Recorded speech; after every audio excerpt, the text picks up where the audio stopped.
Good morning, students. My name is D. Srinivasa Rao. I am from Department of Biotechnology, Acharya University. Today, I am going to say about the saline authentication and the molecular markers. So here, what is meant by saline authentication? So when you want to use it for research, or you want to use salines for research, suppose you want to use the microorganisms for your production of ethanol, maybe production of anything, desired product, so we need to know what are the microorganisms you are using. Then suppose I want to go for the plant tissue culture also, I need to know what is the cell I am going to use it. I want to culture what variety of the species, plant species I am going to culture it. So I am going to go for the plant tissue culture. So similarly, when you want to use the animal cell lines, so those cell lines you won't use for the production of vaccines. So first of all, you should know authenticate these cell lines.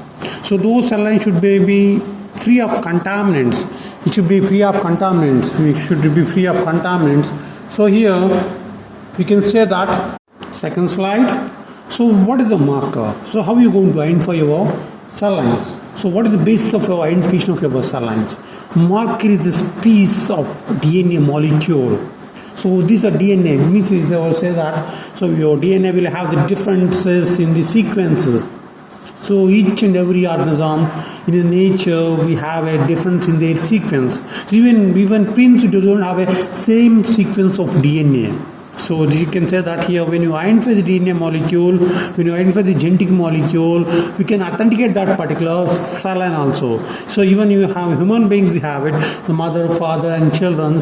Those human beings also, they have different gene varieties. That means called as we have the different DNA sequences they have it. So each and every organism, each and every human being, they have a specific in their sequence. So here I am going to say that. So we are going to identify your DNA. So based on the DNA we can say that. So what is your molecule? But so when you are going to directly, we can't go with that one. So basically we can go for the third slide now. This third slide will discuss about so what is the levels of identification. One is we can say that morphological level identification. So how are you going to identify the morphological level? So we are going to show, I can say the latter slide. The next one is microscopic level identification. Next one is enzymatic level identification. That is called as, we can say this enzymatic can be again divided into two types. We can call as, one is extracellular enzymes and intracellular enzymes. You can identify that one. Next one is chromosome level identification. Then final one is molecular level identification. And then nowadays we are going to go with molecular level identification because we don't have a time to identify the molecules. So in corona time, so we have COVID-19 we have it. In this COVID-19, we are going with identification of the RT-PCR. So we have a COVID primer, we have it. Based on those COVID primer, we identify the corona level of corona infection also we identify that one. So that's the beauty of our molecular biology. So now I am going to go to the fourth slide now. So what is the morphological markers? Morphological markers means we can say that. So what is the appearance? So what is the shape, size, color? So here, so based on morphology, we can say that we have two types of characters. We can say that.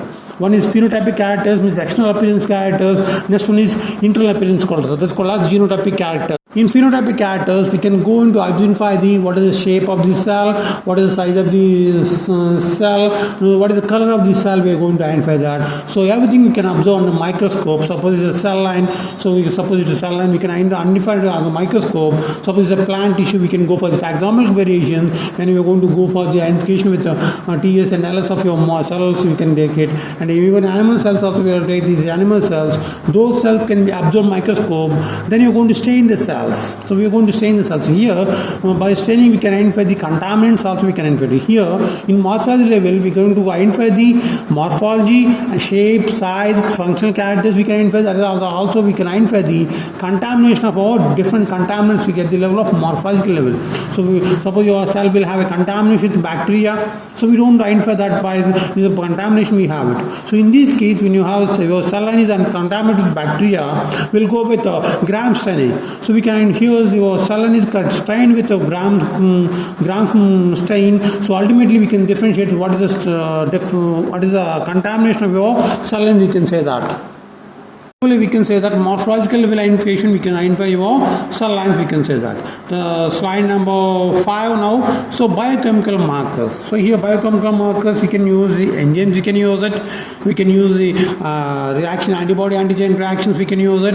Then the inherited characters, we can use it. So animals can be selected based on your characters, biochemical characters. Best one is we can say that suppose we have a we can identify the cell lines by using the characters of the enzyme profile, enzymatic profile. So best example I can take it. So here take example of our cardiac muscle. Our cardiac muscle will have 5 types of LDHs.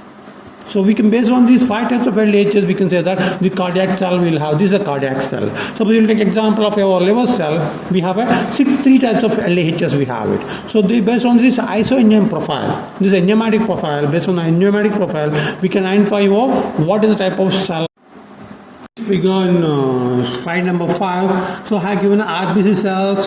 So here we can have a blood grouping A positive, B positive, B negative, AB positive, O negative, O positive. We can say that. So like this we can identify that our molecule markers. This is called as biochemical markers. So best example I can say that enzymatic profile. Suppose we have a pancreas, we have it. In a pancreas we have a islets of Langerhans. So these islets of Langerhans will produce insulin. So we can identify the islets of Langerhans based on your insulin production. So your insulin production is there, we can say that my cell is this one. So directly or maybe indirectly we can say that. So you can identify your cell line based on your enzymatic productions. So all the cells, they don't produce the same enzymatic profiles. So they don't produce the same enzymatic profile. Take example of our liver, it will produce the different types of enzymes we can have it. In disease condition, it will produce the SGOT, SGPT, ACP, ALP. So each and every specific disease condition, we can have the different types of enzyme profiles, we can say that. So even you are going to identify the diseases based on your enzymatic profiles in your blood also. Enzymatic profiles in your blood. So liver marker enzymes we have it, serum marker enzymes we have it, then tissue marker enzymes we have it. So each and every cell will have a specific marker enzymes. So based on these marker enzymes, we can also say that it is a type of cell line. So you can say that this is a type of cell line. So we can use that type of cell line based on your enzyme markers. So we can also produce these enzymes by using your cell lines also.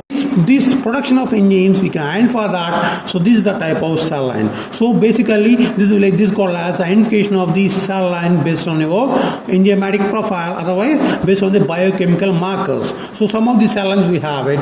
Suppose take example of all the cells, they don't go by the same metabolism. Some of the cells will have they'll show the different metabolisms.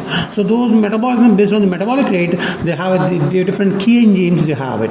So glycolysis will occur in your cytoplasm. So these glycolysis will have a particular key enzymes we have it. These enzymes will perform the glycolysis. When you have to stop that glycolysis reaction, so we can say that type of cell line we have it.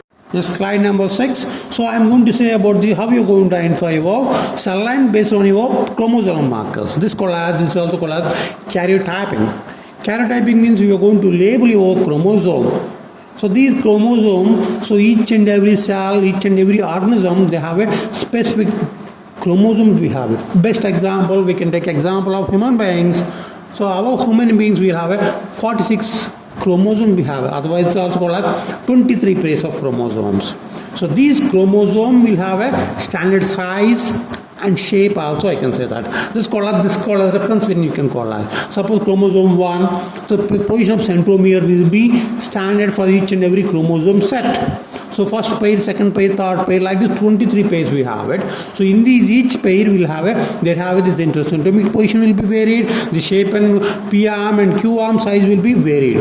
So based on the chromosomal banding pattern, we can say that. So how your gene is contaminated or not, we can say that. This is called as karyotyping. So here you're going to label your DNA, you're going to band your chromosome, you're going to identify the bandwidth. So what is the band length of your chromosome, P arm and Q arm? We can identify that one. We can say that how your chromosome will be organized. So when you have the differentiation in the chromosomal organization, we can say that we have a difference in our genetic material. So see here in this slide, we can see in the 6th slide, we can see that. So here I have given the first figure chromosome banding pattern. So how your chromosome will have it. So this chromosome, what is the variation in the chromosome? So second figure we can see that. So we're going to have the chromosome. So this we have a difference in your chromosome level. We can have the difference in your chromosome level. So ultimately we can say that your chromosome has been changed on. So this I can say that if you have a chromosomal aberration, we can say that. So finally I can say that this cell line will be different. So even based on your chromosomal level, so we can say that what is the cell line, it will be what is the figure of your cell lines, we can say that. The last one is molecular markers. So molecular markers is simpler way of going for the designing of our primer. So we have a huge information about these molecular markers. So basically we use the different types of PCR models, we can use it. So simple, what do you say that? So our cell replication, DNA replication will be done with our RNA polymerase, the enzyme. So we have since of new DNA molecule, we require the RNA polymerase. So these for this RNA polymerase we require the primer being required. For each and every cell replication, we require the primer. Suppose when your DNA is contaminated with your DNA, other molecule, other foreign DNA, so ultimately your replication also will be get affected. The replication will also get affected. Means here, so instead of replicating our own DNA molecule, your cell will replicate the other molecule. Contaminated DNA also will be get replicated. So same phenomena you are going to utilize it here. So we are going to design the particular primer. Those primer will bind your DNA. So it will amplify the molecule. What is the cell you have selected? Those DNA you are going to isolate it first. You are going to isolate the DNA. So those DNA we are going to amplify. We are going to amplify by using the specific primer. Suppose I have a prediction that my cell is contaminated with HIV, I can use the HIV primer. So these primer, suppose you are from addition of this primer, I will go for PCR. This has been amplified. It has been amplified. I can say that my DNA is contaminated with HIV. So I can say that my cell line is contaminated with HIV. I can say that it's a disease of HIV disease. The cell line is, the patient is suffering with a particular HIV disease. So primarily I can say that this is one way of this big and foremost phenomenon. Nowadays we don't have a time. So we can't go for the morphological level and enzymatic level, and I will go for that one. So directly we can go for the PCR level, that's called as molecular level, you can go for that. So finally we can conclude that you have a contamination in your DNA. So here in this figure I can say that what is the how your DNA will get expressed. So what is the mode of expression, I can say that. So we can identify that your cellular DNA is contaminated. Finally we can say that so our cell line is authenticated.